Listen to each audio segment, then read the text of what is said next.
नमस्कार, कैसे हो आप सभी। मैं आपका नवीन YNR। तो प्यारे साथियों, आज है संडे। तो संडे को हम करेंगे आज कुछ खास। आज आपको बताएंगे हरियाणा सरकार के द्वारा चलाई जा रही बहुत सारी स्कीमों के बारे में। तो अगर आप जानना चाहते हैं कि किन किन स्कीमों के बारे में आज हम आपको जानकारी देंगे, बिल्कुल क्लियर बात स्पष्ट करेंगे कि किन किन स्कीमों में क्या क्या डॉक्यूमेंट की रिक्वायरमेंट रहती है और क्या क्या बेनिफिट मिलता है कैंडिडेट को। तो सबसे पहले बताना चाहता हूं मैं आपको, आज हमारे लगभग 4 से 5 टॉपिक होंगे और एक ही वीडियो में होंगे बिना रुके। तो टॉपिक नंबर 1 जो हमारा है वो है ई श्रमिक कार्ड से संबंधित। ई श्रमिक कार्ड को कौन बनवा सकता है, उसको क्या लाभ होगा। दूसरी हम जानकारी देंगे PM किसान सम्मान निधि योजना से संबंधित। तीसरी हम आपको जानकारी देंगे मुख्यमंत्री विवाह शगुन योजना से संबंधित। और चौथी योजना की अगर हम बात करें, सक्षम योजना से संबंधित। और एक और हम इसमें ऐड कर रहे हैं हरियाणा कौशल रोजगार निगम पोर्टल। तो महत्वपूर्ण है पांचों बिंदु।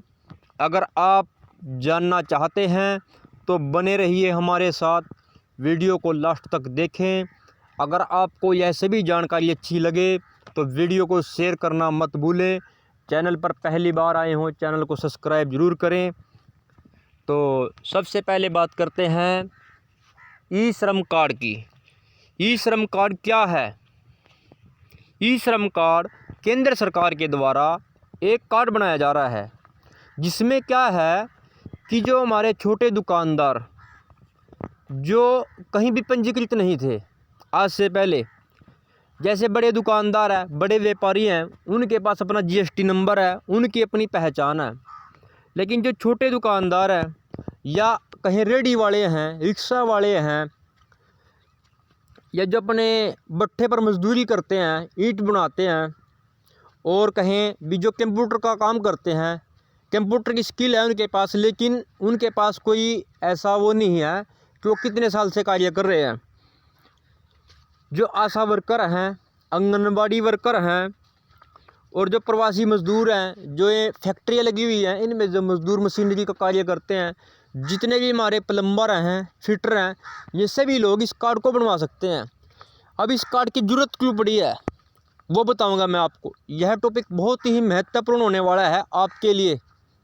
अगर आप गरीब हो, मजदूर हो।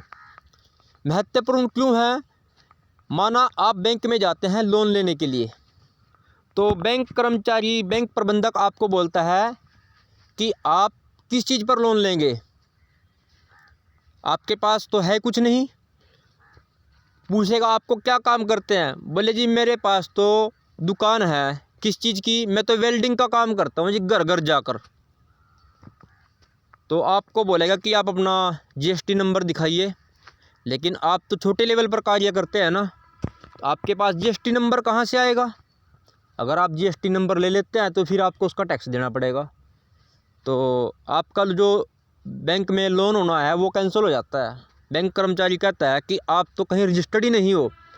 तो इन्हीं छोटे छोटे मुद्दों को देखते हुए भारत सरकार ने, हमारी केंद्र सरकार ने, नरेंद्र मोदी जी ने यह कदम उठाया है कि हम जो हमारे कर्मचारी हैं, जो इनको हम कर्मचारी बोल सकते हैं क्योंकि ये भी बहुत मेहनत से कार्य करते हैं, लेकिन कहीं पंजीकृत न होने की वजह से इनको जो है बहुत से कार्य रुक जाते हैं। बैंक बोलता है कि आपको तो यार हम लोन ही नहीं देंगे। क्यों नहीं देंगे, क्योंकि आपका हमारे पास कोई रिकॉर्ड नहीं है। तो उन्हीं चीज़ों को देखते हुए सरकार ने सभी के अलग अलग कार्ड बनाने का जो है लक्ष्य रखा है। 31 दिसंबर से पहले आप सभी अपने कार्ड बनवा लीजिए। और यह कन्फर्म नहीं है कि इस पर अभी लोन मिलेगा या नहीं मिलेगा, लेकिन भविष्य में इस पर भारत सरकार बहुत बड़ा लाभ देगी। यह आप माने या ना माने, क्योंकि आप खुद समझदार हो, जब भारत सरकार, हरियाणा सरकार किसी भी योजना पर इतना जोर देती है तो उसके पीछे कुछ न कुछ ज़रूर छिपा होता है। क्योंकि आप देखिए, एडवर्टाइजमेंट सरकार हर रोज़ कर रही है, टीवी में आ रही है, और जितने भी न्यूज़पेपर हैं सभी में है कि अपना ई श्रम कार्ड बनवा लीजिए, अपना ई श्रम कार्ड बनवा लीजिए। सरकार को इससे क्या लाभ होगा? सरकार को कोई लाभ नहीं है।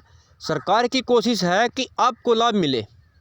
जिन लोगों को आज तक सरकार की सुविधाएं नहीं मिल पाई, उन सभी लोगों को सरकार की सुविधाएं मिले, यही एक कोशिश है सरकार की। लेकिन दूसरी बात क्या है कि आप लोग सरकार की सुविधाएं लेना नहीं चाहते और फिर बोलते हैं कि सरकार ने हमें सुविधा नहीं दी, और आप क्या आरोप लगाते हैं कि सरकार ने तो जातिवाद किया है या ऐसे किया है, हमें तो जन्म से लेकर आज तक सुविधा ही नहीं मिली है। लेकिन मेरे हिसाब से आज तक इससे बड़ी सर्विस, इससे बड़ा जो कार्य है आज तक किसी सरकार ने किया भी नहीं होगा। भी ई श्रम कार्ड आप देखिए, इसमें कुछ भी नहीं छोड़ा। इसका पूरा चार्ट मैंने इससे पहले एक वीडियो में बताया था, लेकिन उसमें मैंने अंतिम डेट की बात नहीं की थी।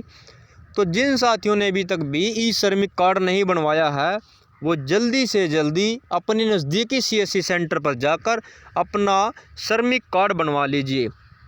और अब तो हरियाणा में भी लेटर जारी हो चुका है कि जो मिड डे मील वर्कर हैं, जो आशा वर्कर हैं आंगनवाड़ी की, और जो हेल्पर हैं, उनको भी श्रमिक कार्ड बनवाना कंपलसरी है।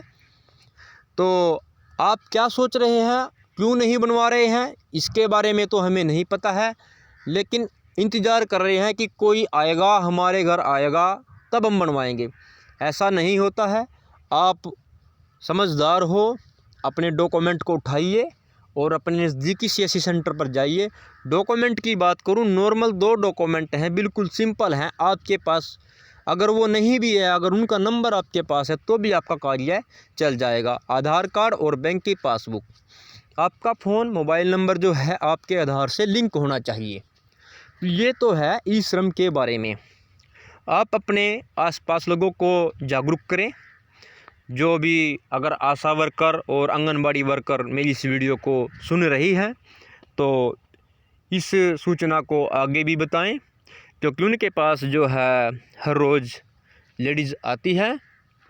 जो बच्चे, छोटे बच्चे होते हैं, वो अपने बच्चों को छोड़ने के लिए आंगनबाड़ी में आती हैं। तो उनको जागरूक करें कि आप अपना जो है ई श्रम कार्ड बनवाएं। इसके भविष्य में आपको लाभ हो सकते हैं, हानि नहीं है कोई भी।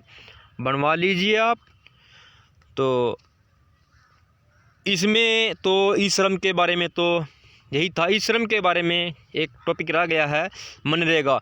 जिन लोगों का मनरेगा का कार्ड है और जिन लोगों की हरियाणा में लेबर की कॉपी बनी हुई है, उनके लिए कंपलसरी है, वो जल्दी से जल्दी बनवा लीजिए, अन्यथा आपकी लेबर की कॉपी बंद हो सकती है। उसके लिए आप खुद जिम्मेदार रहेंगे, सरकार जिम्मेवार नहीं है, और न ही आपका लेबर डिपार्टमेंट जिम्मेवार रहेगा। क्योंकि हमारे पास लगभग 2-3 दिन पहले भी फ़ोन आया था और 1 हफ़्ता पहले भी फ़ोन आया था लेबर डिपार्टमेंट की तरफ से कि जिन लोगों की कॉपी बनी हुई है लेबर की, उन सभी के आपने ई श्रमिक कार्ड बनवाने हैं। और हमने गाँव में जो है सूचना दे दी थी सभी को कि जल्दी से जल्दी आप अपना ई श्रमिक कार्ड बनवा लीजिए। जिनकी मज़दूर की कॉपी बनी हुई है, सूचना दे सकते हैं, बनवाने का कार्य आपका है। हम बनाने के लिए बैठे हैं। साइट में 2 दिन से कोई तकनीकी समस्या थी, अब वो ठीक हो चुकी है। तो आप देर मत करें। जैसे ही आपको यह वीडियो मिलती है, उठिए, जागिए, जब जागे तभी सवेरा, और अपना ये ई श्रमिक कार्ड बनवा लीजिए। एक कमेंट आया था एक साथी का कि जो लोग फैक्ट्री में कार्य करते हैं, क्या वो ई श्रमिक कार्ड बनवा सकते हैं? ज़रूर बनवा सकते हैं मेरे दोस्त, क्योंकि इसमें 2 कंडीशन हैं, आपका ESI कार्ड ना हो और आपका PF ना कटता हो, तो आप अपना ई श्रमिक कार्ड बनवा सकते हैं। और जो फैक्ट्रियां हैं छोटे लेवल की, उनमें यह सुविधा नहीं है, न तो उनमें ESI कार्ड होता है और न PF कटता है। तो अपना आप ये काम ज़रूर करें। तो अब दूसरी वीडियो के बारे में मैं आपको बताऊंगा। दूसरी वीडियो जो है वो हमारी है मुख्यमंत्री विवाह शगुन योजना से संबंधित। तो प्यारे साथियों, हरियाणा सरकार की बहुत बड़ी, बहुत अच्छी घोषणा है, बहुत अच्छी स्कीम है। पहले इसमें जो है मुख्यमंत्री विवाह शगुन योजना पर हरियाणा सरकार की तरफ से 11,000 रुपये, 31,000 रुपये और 51,000 रुपये की अनुदान राशि दी जाती थी। लेकिन पिछले कुछ समय में हरियाणा सरकार ने इसमें कुछ बदलाव किए हैं। 11,000 रुपये की जगह हरियाणा सरकार ने 31,000 रुपये कर दिया है और 31,000 की जगह हरियाणा सरकार ने 51 और 51 की जगह 71,000 रुपये की अनुदान राशि कर दी है। तो इसके लिए मैं बताना चाहता हूँ प्यारे साथियों, कौन कौन लोग इसके लिए अप्लाई कर सकते हैं और क्या क्या डॉक्यूमेंट रिक्वायरमेंट रहती है। तो मुख्यमंत्री विवाह शगुन योजना जो है, एक मिनट में अपना, तो बात चल रही थी मुख्यमंत्री विवाह शगुन योजना से संबंधित। तो इसमें मैंने बताया है कि कितना अमाउंट मिलेगा। अब मेन बात आती है डॉक्यूमेंट की। डॉक्यूमेंट कंडीशन बहुत ही आसान है, बिल्कुल आसान। कोई ज़्यादा डॉक्यूमेंट की ज़रूरत नहीं होती फॉर्म को भरने के लिए। सिंपली लगभग 5 से 6 डॉक्यूमेंट जो आपके आसपास किसी भी नज़दीकी CSC सेंटर पर जाकर आप बनवा सकते हैं और वहीं से अपना फॉर्म आप ऑनलाइन करवा सकते हैं। मैं आपको बार बार बताने की कोशिश कर रहा हूं कि इसके लिए आपको लड़की का आधार कार्ड, सबसे पहले आप डॉक्यूमेंट सुनिए लड़की का आधार कार्ड, लड़की का जन्म का प्रूफ, बर्थ सर्टिफिकेट हो या स्कूल की DMC हो, सिर्फ 2 डॉक्यूमेंट लड़की के। अब लड़के के डॉक्यूमेंट सुनिए, लड़के के 2 डॉक्यूमेंट की ज़रूरत पड़ेगी, आधार कार्ड और स्कूल की DMC हो या बर्थ सर्टिफिकेट हो। उसके बाद अगर लड़की का फादर है तो फादर के डॉक्यूमेंट क्या होंगे, आधार कार्ड, राशन कार्ड, बैंक की पासबुक और जाति प्रमाण पत्र अगर वो BC या SC से संबंध रखता है। अगर जनरल कैटेगरी से है तो उसका कास्ट सर्टिफिकेट नहीं बनेगा, उसने अपने गांव के सरपंच या लंबरदार से ही एक लेटर पैड पर लिखवाना है कि आप इस जाति से संबंध रखते हैं और जन्म से इस गांव के स्थायी निवासी हैं। आपका रेजिडेंस तीनों कैटेगरी का कंपलसरी है, आय प्रमाण पत्र तीनों कैटेगरी का कंपलसरी है, बनवाना पड़ेगा। ये सब डॉक्यूमेंट, ये सभी आपने सेल्फ टेस्टेड करने हैं या आप स्कूल से किसी भी गेजेटेड ऑफिसर से वेरीफाई करा सकते हैं। शादी का कार्ड, शादी के कार्ड पर आपने मोहर लगवानी है। इस समय सरपंच नहीं है, गांव में लंबरदार है, उनके पास फुल पावर है, तो आप गांव के लंबरदार से शादी के कार्ड पर जो है उनकी मोहर और साइन लगवा सकते हैं। जब सरपंच बनेंगे, जो सरपंच के दौरान फॉर्म भरे जाएंगे, तब सरपंच साइन करेगा और वेरीफाई करेगा।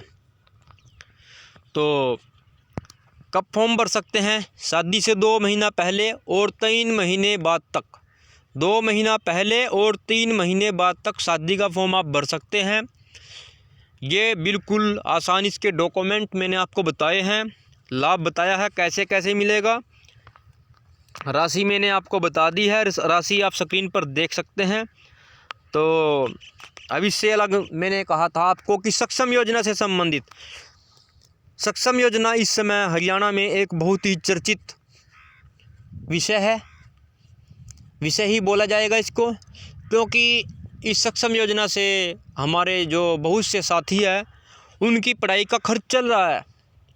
अब आप बोलेंगे सक्षम योजना से पढ़ाई के खर्च का क्या मतलब हुआ सर, ये तो आप समझ से बाहर है बात। इसलिए चल रहा है, जो बच्चे ग्रेजुएशन या पोस्ट ग्रेजुएशन करने के बाद जिन्होंने अपना सक्षम योजना का फॉर्म भर रखा है, उनको हरियाणा सरकार की तरफ से 1,500 रुपये, 3,000 रुपये या 900 रुपये मानदेय भत्ता दिया जाता है। अब 3,000 रुपये में खर्च कैसे चलेगा। जो बच्चे कोचिंग सेंटर पर जाते हैं उनकी सालाना फ़ीस लगभग 10 से 12,000 रुपये होती है और 10 से 12,000 रुपये उनका जो है किराया लग जाता है। अगर आप नॉर्मल बात करें, जिस बच्चे को 3,000 रुपये मिल रहे हैं उसको साल में 36,000 रुपये देती है हरियाणा सरकार, तो उसका जो पढ़ाई का खर्च है, जो उसकी कोचिंग सेंटर की फ़ीस है, वो अपनी ऊपर से ऊपर निकाल रहा है।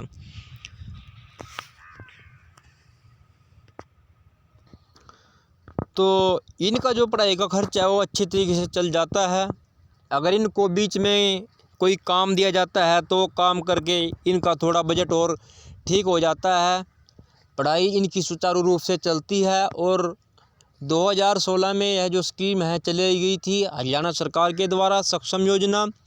और मेरे कई नज़दीकी साथी हैं जो सक्षम योजना का लाभ ले रहे थे ग्रेजुएशन या पोस्ट ग्रेजुएशन के बेस पर, और उनकी आर्थिक स्थिति बहुत कमज़ोर थी। लेकिन क्या था, उनके पास एक जरिया था कि अपनी किताबें ले सकते हैं वो अपने आप, अपने घर वालों को बिना परेशान किए। तो उन्होंने अपनी जो है भत्ता आता है 2 महीने में 4 महीने में इकट्ठा होकर आ जाता है, उससे उन्होंने अपनी किताबें ली, अपनी कोचिंग सेंटर को सुचारू रखा, अपना किराया मेंटेन रखा, उसी जो उनके 1500 या 3000 रुपये आते हैं। और आज कई साथी जो है सरकारी जॉब पर लग गए हैं एग्ज़ाम पास करके। तो वैसे वो बेचारे जो है तैयारी नहीं कर पा रहे थे क्योंकि उनके पास पैसे का अभाव था। और जो गरीब, जैसे हम कहते हैं गरीब होता है, एक गरीबी होती है, गरीब आदमी फिर भी कुछ कर लेता है, लेकिन गरीबी अगर लगा दिया गया शब्द तो उसको तो रोटी के भी बेचारे को लाले होते हैं। तो उन लोगों को, उन बच्चों को बहुत ही इस सुविधा का, इस स्कीम का लाभ मिला है। जिन बच्चों ने अभी तक भी सक्षम योजना का फॉर्म नहीं भरा है और 18 से 35 उनकी एज है, बीच में है, तो अपना सक्षम योजना का फॉर्म भर सकते हैं। डॉक्यूमेंट के लिए मैंने वीडियो बना रखी है, उसका लिंक मैं इस वीडियो के डिस्क्रिप्शन बॉक्स में डाल दूंगा। फिर भी मोटी मोटी सी बात बताना चाहता हूँ, बच्चे की जो भी एजुकेशन क्वालिफिकेशन है वो है 10th +2 ग्रेजुएशन, पोस्ट ग्रेजुएशन। सभी पढ़ाई आपकी रेगुलर होनी चाहिए, हरियाणा बोर्ड से होनी चाहिए या फिर CBSE बोर्ड से या चंडीगढ़ बोर्ड से। दूसरा, आपके यूनिवर्सिटी महर्षि दयानंद यूनिवर्सिटी जो हरियाणा की यूनिवर्सिटी है उससे आपकी एजुकेशन होनी चाहिए और रेगुलर होनी चाहिए। कोरस्पोंडेंस प्राइवेट एजुकेशन नहीं चलेगी आपकी।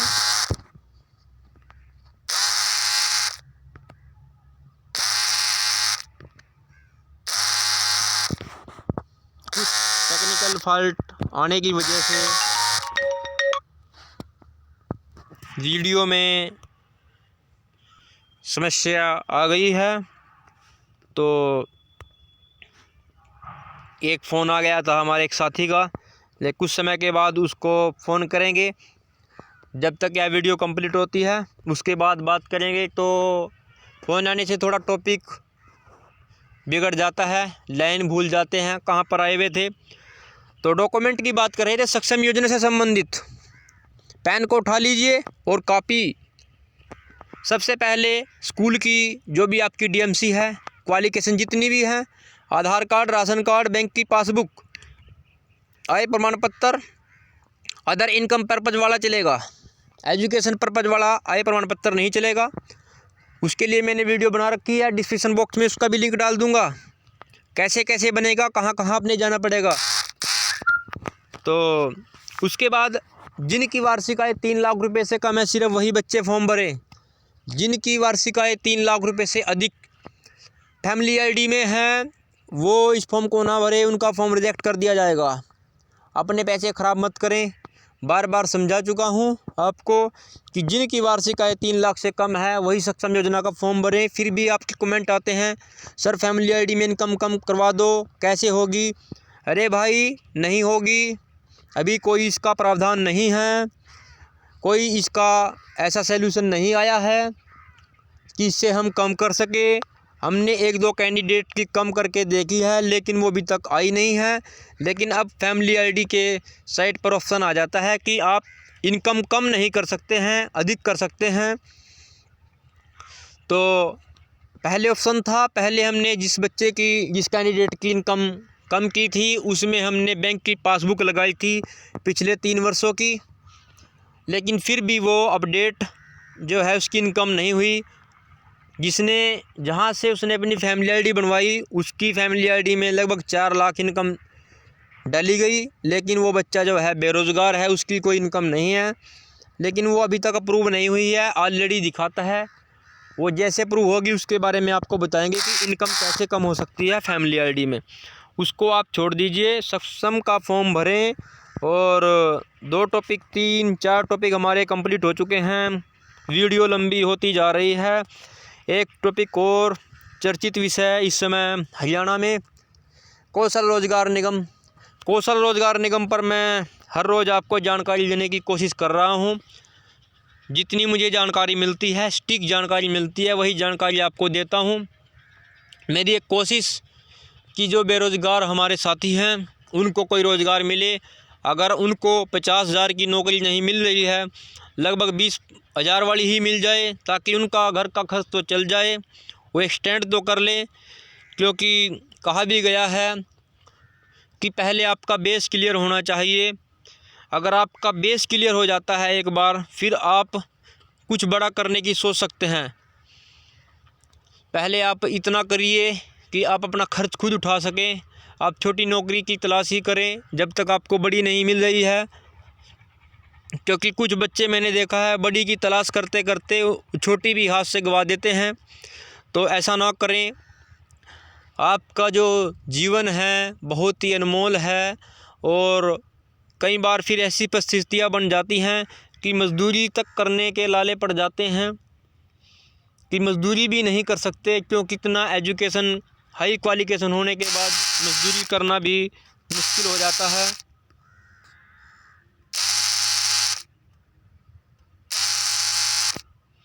फिर तो सक्षम योजना से संबंधित तो लगभग सभी जानकारी कंप्लीट हो चुकी हैं।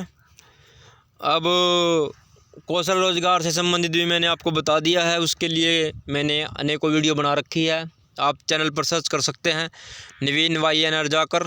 लगभग मेरी 8 से 10 वीडियो हैं कौशल रोज़गार से संबंधित, आप उनको देख सकते हैं। जैसे भी कौशल रोज़गार का पोर्टल चलेगा, ऑनलाइन रजिस्ट्रेशन शुरू होंगे, आपको मैं सूचना दूंगा वीडियो बनाकर। वीडियो के माध्यम से व्हाट्सएप ग्रुप पर मैसेज करके, लगभग 4 से 5 व्हाट्सएप ग्रुप, उनमें सभी में न्यूज़ देना और इस यूट्यूब चैनल पर जानकारी देना। चैनल का मुख्य उद्देश्य है हरियाणा सरकार की, भारत सरकार की जो भी योजनाएं हैं, चाहे वो गरीबों के लिए हैं या अमीरों के लिए, छोटे किसानों के लिए या बड़े किसानों के लिए, हमारे बच्चों के लिए। तो एक कोशिश है मेरी, एक मेरा छोटा सा प्रयास है कि जो भी स्कीम आती है हरियाणा सरकार की, केंद्र सरकार की, हर घर तक पहुंच जाए। हम हर घर तक तो अपने आप जा नहीं सकते हैं, लेकिन इस वीडियो के माध्यम से, सोशल मीडिया के माध्यम से हम कोशिश कर सकते हैं, एक छोटा सा प्रयास कर सकते हैं कि जो भी जानकारी हमें मिले, सही मिले, उसको लोगों तक पहुंचाएं, ताकि हमारे जो साथी हैं उनको भी सरकार की स्कीम का लाभ मिले। एक नया टॉपिक इसी में मैं जोड़ना चाहता हूं, राशन कार्ड से संबंधित। प्यारे साथियों, राशन कार्ड के कमेंट बहुत आ चुके हैं, बार बार आ चुके हैं कि नए राशन कार्ड कब बनेंगे। तो आपको बताना चाहता हूं, अभी नए राशन कार्ड बनने का कोई नोटिफिकेशन नहीं आया है। जो राशन कार्ड की साइट है वो बिल्कुल बंद है। राशन कार्ड में नाम डिलीट होना, नाम ऐड होना, नाम मर्ज होना, नाम की करेक्शन करना, सभी कार्य पूर्णतः बंद हैं और लगभग 8-9 महीने से बंद हैं। तो आप राशन कार्ड का कोई भी कार्य इस समय नहीं हो रहा है। आप इधर उधर जाकर परेशान मत हों। कुछ लोग अफवाह फैला देते हैं कि राशन कार्ड बन जाएगा, राशन वाला बन जाएगा, ऐसे करो वैसे करो। ऐसा कुछ नहीं है। जब साइट ओपन ही नहीं हो रही है तो आपका राशन कार्ड कैसे बन जाएगा? आप भाई सोचा करो कम से कम, क्योंकि अब सब पढ़े लिखे हो चुके हैं। मेरे हिसाब से हर एक परिवार में एक बच्चा तो पढ़ा लिखा है, जो कम से कम 10th +2 है, और उसको इतना ज्ञान होना चाहिए कि जब एक जगह साइट बंद है तो दूसरी जगह साइट कैसे चल रही है। हम बार बार समझाने का प्रयास करते हैं कि आप अफवाहों के चक्कर में ना पड़ें। आप पहले वेरीफाई करें कि साइट चल रही है या नहीं चल रही है। जब साइट नहीं चल रही है, जब तहसील कार्यालय में साइट नहीं चल रही है, अंत्योदय भवन में साइट नहीं चल रही है, और कुछ लोग कह देते हैं कि साइट चल रही है उसके पास, अरे किसी के पास नहीं चल रही है भाई। वो कुछ लोगों का एक धंधा होता है डॉक्यूमेंट लेकर रखना और अपने अलमारी में से जाना। इससे क्या होता है? कुछ भी नहीं होगा। इससे आपको परेशानी हो सकती है। आप अपने डॉक्यूमेंट क्यों छोड़कर जाते हो कहीं? ऐसा किसी भी दुकान वाले के पास या किसी भी सीएससी सेंटर वाले के पास अपने डॉक्यूमेंट मत रखें। चाहे आप हरियाणा के किसी भी गांव से, किसी भी ज़िले से संबंध रखते हैं, या आप इंडिया के किसी भी राज्य से संबंध रखते हैं, मैं तो बार बार प्रयास करता हूं कि आपके डॉक्यूमेंट बहुत कीमती हैं और लोग बहुत फ्रॉड करते हैं। अपने डॉक्यूमेंट ना छोड़ा करें इधर उधर। किसी सीएससी वाले के पास देख लिया, जाकर चट्टा लगा लिया, BLO जी सर डॉक्यूमेंट जी, और वो नंबर लगा लगा के लिख के रख लेता है अलमारी में। क्या होगा? कुछ नहीं होगा। जब साइट चलेगी तो आप एक कार्य कर सकते हैं, अपना नंबर दे सकते हैं अपने सीएससी वाले को, या जहाँ से भी आपने काम कराना है, जिस भी डिस्ट्रिक्ट में, जिस भी ब्लॉक तहसील में भी, भाई ये लो नंबर, साइट चलेगी मुझे इन्फॉर्म कर देना। लेकिन डॉक्यूमेंट आप मत रखा करो, आपको कोई समस्या हो सकती है। कई बार डॉक्यूमेंट गुम भी हो सकते हैं या इधर उधर पट भी सकते हैं, क्योंकि समय का कुछ नहीं पता होता है। तो राशन कार्ड से संबंधित मैं एक वीडियो पहले बना चुका हूं। जिनके BPL राशन कार्ड है उनके तेल के पैसे आ रहे हैं। जिन लोगों के नहीं आ रहे हैं उनको मैंने बताया था कि वो अपने राशन कार्ड में, आधार कार्ड में, बैंक की पासबुक में अपना नाम चेक कर लें। अगर आपका नाम मिसमैच है तो आपके पैसे आना मुश्किल है, और तब तक नहीं आएंगे जब तक आपकी तीनों डॉक्यूमेंट में एक जैसा नाम नहीं होगा। एक जैसे नाम का मतलब है स्पेलिंग आपके इंग्लिश में सही होने चाहिए। तो प्रयासरत हूँ, हमेशा रहूँगा आपके लिए कि आपको सरकार की सभी सुविधाएं मिलें। तो अब वीडियो भी बहुत लंबी हो चुकी है। एक बार फिर कहना चाहूँगा आपको कि अगर आप चैनल पर पहली बार आए हों, सब्सक्राइब ज़रूर करें। सब्सक्राइब तो खैर वही करेंगे जिन्होंने इतनी लंबी वीडियो को लास्ट तक देखा होगा, तो और शेयर भी वही करेंगे। तो शेयर करना प्लीज़, इस जानकारी को लोगों तक पहुंचाएं। यही कोशिश थी एक छोटी सी कि एक ही वीडियो ऐसी बनाई जाए जिसमें आपको लगभग सभी जो हैं सरकार की योजनाओं का लाभ मिल सके। कैसे मिलेगा, कैसे अप्लाई होगा, एक छोटी सी कोशिश, छोटा सा प्रयास मैंने किया है। अब मैं इजाज़त चाहता हूँ आपसे कि इस वीडियो को यहीं विराम देता हूँ, क्योंकि वीडियो लंबी हो चुकी है और मैं भी थक चुका हूँ, क्योंकि बीच में लगभग 3-4 फ़ोन भी आए हैं और 1-1.5 घंटा हो चुका है मुझे ऐसे ही आपसे बातें करते हुए। तो धन्यवाद। जय हिंद, भारत माता की जय।